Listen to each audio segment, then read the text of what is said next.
A video opens with a fast-paced montage of Nashville's Broadway at night. Neon lights, bustling crowds, live music pouring out of bars. The mood is electric and exciting. Hey everyone, and welcome back to the channel. Tonight we're diving deep into the heart of Music City. But we're not just talking about the hits and the superstars. We're exploring a story that's whispered in the shadows of the honky-tonks. A tale that adds a chilling harmony to Nashville's vibrant soundtrack. This is the story of The Ghostly Playlist. Our story begins with a guy named Ryan. Ryan wasn't just another tourist on Broadway. He was part of the city's pulse. A young, ambitious DJ, he had a knack for blending classic country gold with modern beats, making him a rising star in the downtown club scene. His life was a mix of late nights, roaring crowds, and the endless hunt for that one perfect, forgotten track that could set his set apart from the rest. He believed that every song had a story, but he never imagined he'd find one that wanted to tell his. The search for unique sounds often took Ryan to the less glamorous parts of Music City. Forget the shiny record stores. He was all about dusty flea markets, forgotten attic collections, and the basements of old honky-tonks. These places were treasure troves of vinyl, filled with the ghosts of music past. It was during one of these digs in the damp, dimly lit cellar of a legendary but slightly run-down bar just off the main strip that he found it. Tucked away in a water-stained cardboard box beneath stacks of common records was a single, unmarked vinyl. The record itself was strange. It was heavier than a standard LP, and the vinyl was a deep, almost liquid black, with no label, no artist name, no song titles, nothing. It was a complete mystery. For a DJ like Ryan, a blank slate like this was the ultimate prize. It could be anything: a rare demo, an unreleased master, a bootleg recording of a legend. The possibilities were intoxicating. Without a second thought, he paid the bartender a few bucks for it and tucked his mysterious find under his arm, his mind already racing with the beats he could build around it. Back in his apartment, the Nashville skyline twinkling outside his window, Ryan was buzzing with anticipation. This felt different. This felt special. He carefully cleaned the record, the smooth, dark surface reflecting the city lights like a deep, still pool of water. He placed it on his professional-grade turntable, the one he'd saved for months to buy. As the needle dropped, there wasn't the usual crackle of an old record. Instead, there was a profound silence, a heavy quiet that seemed to suck the very air out of the room. Ryan leaned in closer, checking his connections, thinking something was wrong. And then, the music started. It wasn't loud or bombastic. A lone, mournful acoustic guitar melody drifted from the speakers, a sound so clear and pure it felt like the musician was right there in the room with him.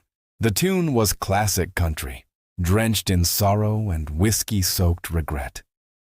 It was beautiful, but it was also deeply unsettling.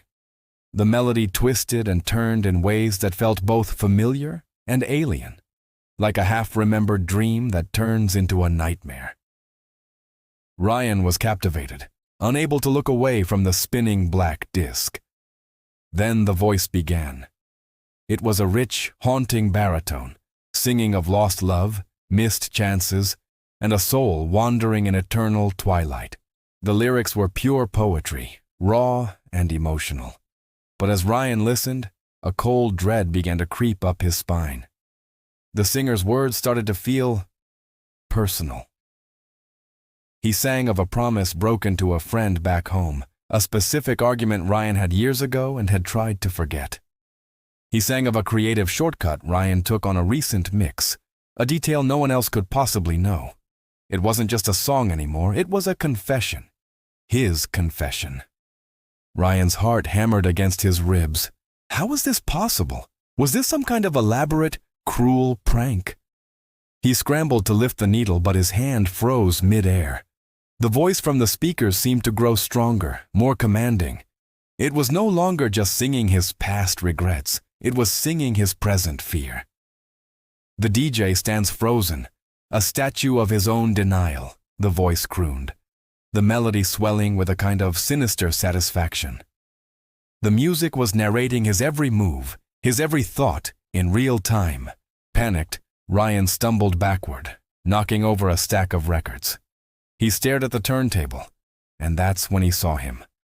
Shimmering in the space between the speakers was a figure, coalescing from the sound waves like heat haze on a summer road. It was a man, tall and gaunt, dressed in the worn-out finery of a 1950s country star. His face was etched with sorrow, his eyes hollow, but a faint, ghostly smile played on his lips. He wasn't holding a guitar. The music seemed to emanate directly from him. "Took you long enough to find me," the specter's voice echoed. Not from the speakers this time, but from right in front of Ryan.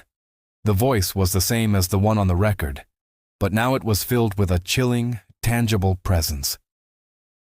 "That's a mighty fine setup you got here, son. Perfect for what comes next."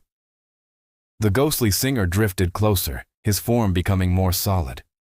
"A song's no good without a harmony," he said, his smile widening. "And your voice? It's just full of the right kind of pain. It's duet time." A force beyond his control seized Ryan. His jaw went slack, his lungs filled with air, and a sound he didn't recognize came out of his own mouth.